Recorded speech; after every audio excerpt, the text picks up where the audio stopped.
Honorable judges, worthy opponents, colleagues, ladies and gentlemen, good afternoon. The topic set before us this afternoon is resolve that absolute divorce be adopted in the Philippines. The first speaker may establish successfully the necessity of the proposition. Likewise, the second speaker of the affirmative side in her stand to provide you the beneficiality of the proposition. I, ladies and gentlemen, shall stand before this body to lay down the practicability of the proposition. Now, we come to the question of doability. Can absolute divorce be doable in the Philippines? The affirmative side, ladies and gentlemen, says yes, and it shall be established by the following reasons and arguments. First, it is consistent and constitution. Ladies and gentlemen, every living human person from the moment of birth has right to life, liberty, and pursuit of happiness, as coined by the philosopher John Locke, as an inalienable right guaranteed to all individuals. The 1987 Constitution, as in part, therefore, is a photocopy to that of the United States, which had referenced its creation to the view of aforementioned philosopher, established the Bill of Rights, the Article 3 of the 1987 Constitution, which, ladies and gentlemen, the Bill of Rights, guaranteed the right to life, liberty, and property, and attached to such rights is the right to pursuit of happiness, where absolute divorce will come in, and it is by such guaranteed right that absolute divorce lies within the jurisdictional limit of Constitution. We do not say constitutional or unconstitutional. The affirmative side would just say it is consistent with the Constitution solely by citing the aforementioned provisions of the Constitution, which may deem necessary for its passage. As it is consistent with the Constitution, it is with no doubt that divorce is doable in the Philippines. Second, absolute divorce is not in any manner in conflict with the Constitution, or that it is unconstitutional, as we do not have the right to declare it. Only the highest court has. Article 2, Section 12 of the 1987 Constitution only recognizes the sanctity of the family. Ladies and gentlemen, it merely recognizes that family has this sanctity, and it shall be honored by the state. However, it never inflicts prohibition to divorce. And granting, for the purpose of argumentation, that it prohibits divorce, why would it not prohibit nullify of marriage, as it is in nature as absolute divorce? You are making marriage null, and yet it is constitutional. It does not violate the aforementioned provision of the Constitution. Therefore, never unconstitutionally on this matter be questioned by our opponents. In the first place, because our opponents is not the Supreme Court. When a proposed law is not declared unconstitutional by the Supreme Court, then it is presumed constitutional. Third, it has the support of the House of Representatives.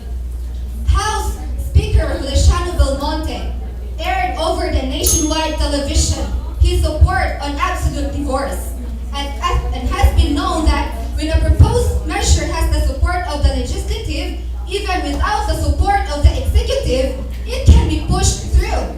It may be vetoed by the president. However, the president's veto can be overthrown by the plenary. Therefore, with the House of Representatives, divorce is doable in the Philippines.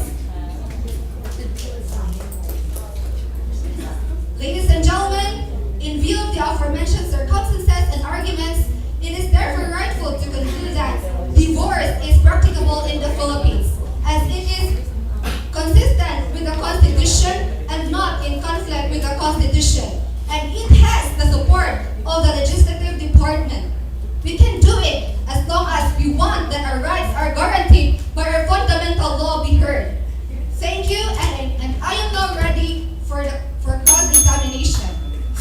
you, Ms.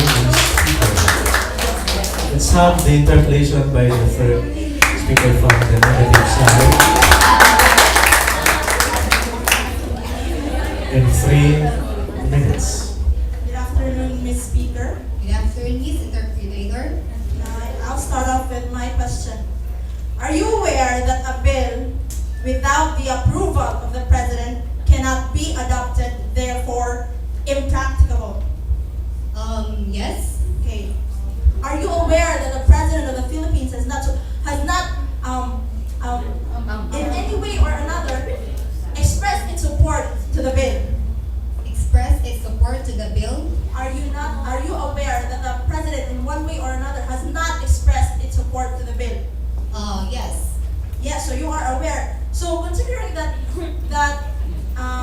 that intention of yours, then without the support of the President, this bill will not be approved, will not be adopted, therefore it is impracticable. I'm so sorry, Miss Speaker, Interpreter. As what I have said a while ago, I forgot. And if it is It's okay. I'll proceed to my next question. Now, you have mentioned about House Speaker Belmonte, right? right, Expressing his support. Now, my question is, does that mean that when the House Speaker expresses sole support, the entire Congress or the entire members of the Congress as well supports the bill? Because as far as I'm concerned and as far as the reports are concerned, the Congress has not, in one way or another, still supported the bill. can you rephrase your question? Make the question direct, Ms. Interpreter. Yes. Does that mean that when Belmonte expresses support, the whole body or the whole members of the Congress express the support?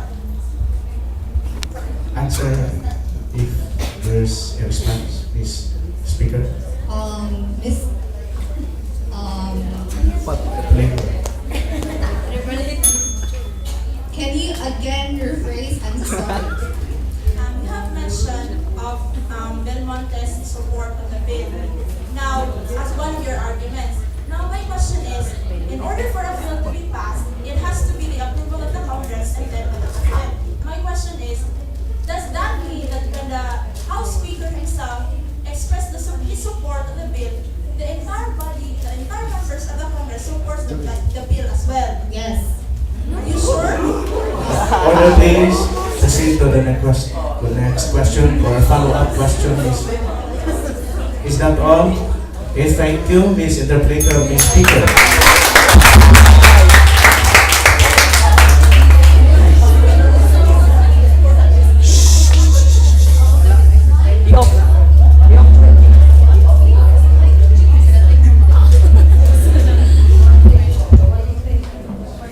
Thank you. It's the turn of the third speaker from the negative side to present her case in 5 minutes on the issue of non-practicability. Ladies and gentlemen, members of the board and judges, our able moderator, wise colleagues, worthy opponents, friends, good afternoon. The first speaker of the negative side has firmly presented that the proposition is not necessary. The second as well argued that the proposition is indeed not beneficial. Now, this is what the negative side has to say about the bill.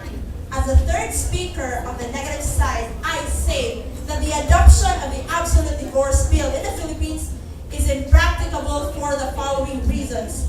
First, it is inconsistent with the Constitution. Second, it lacks the executive and legislative support. And lastly, it violates relevant international instruments and human rights.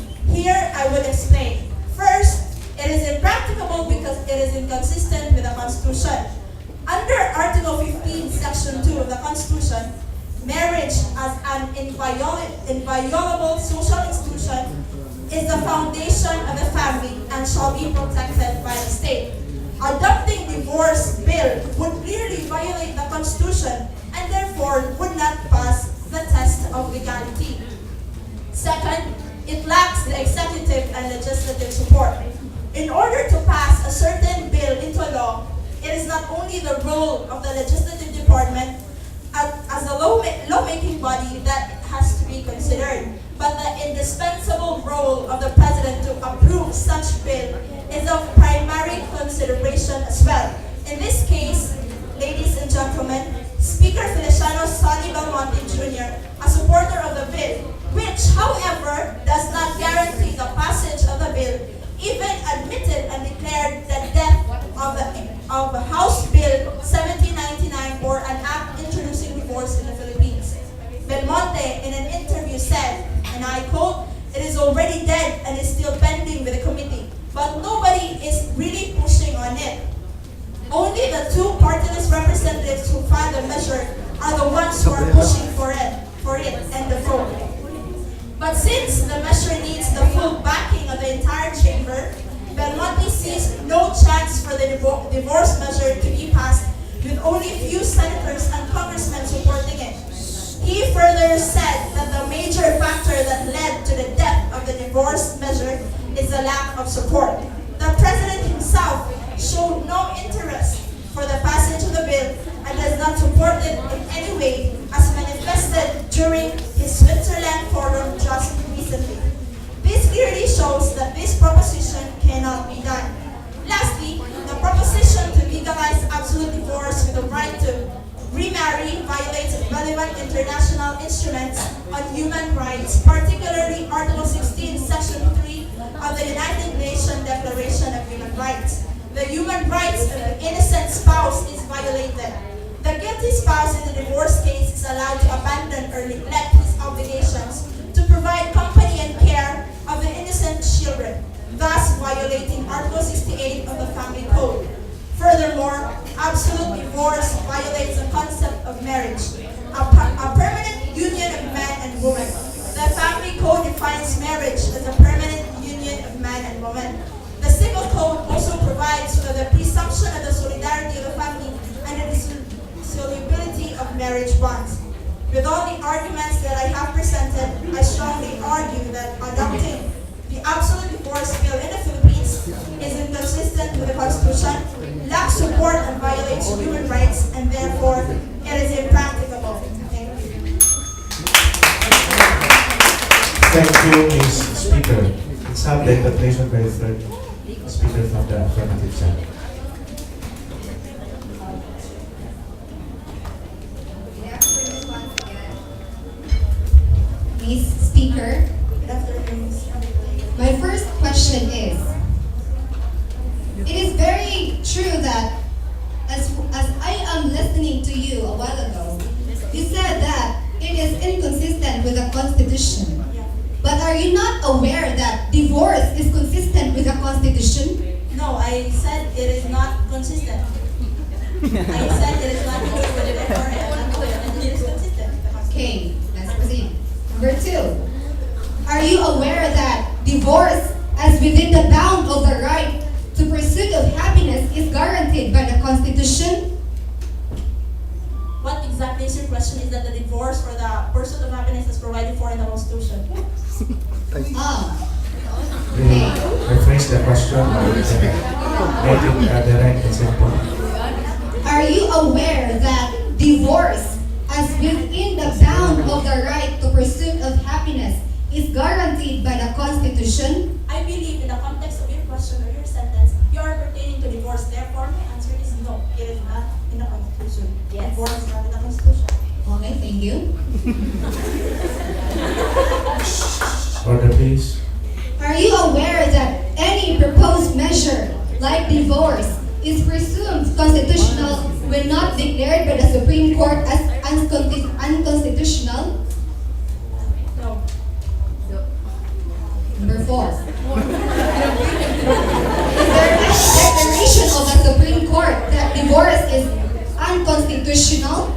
Now, is there a declaration in the Supreme Court that Order, please. Make it in a declarative statement, not on a counter query, Ms. Speaker. Can you repeat your question? Is there any declaration of the Supreme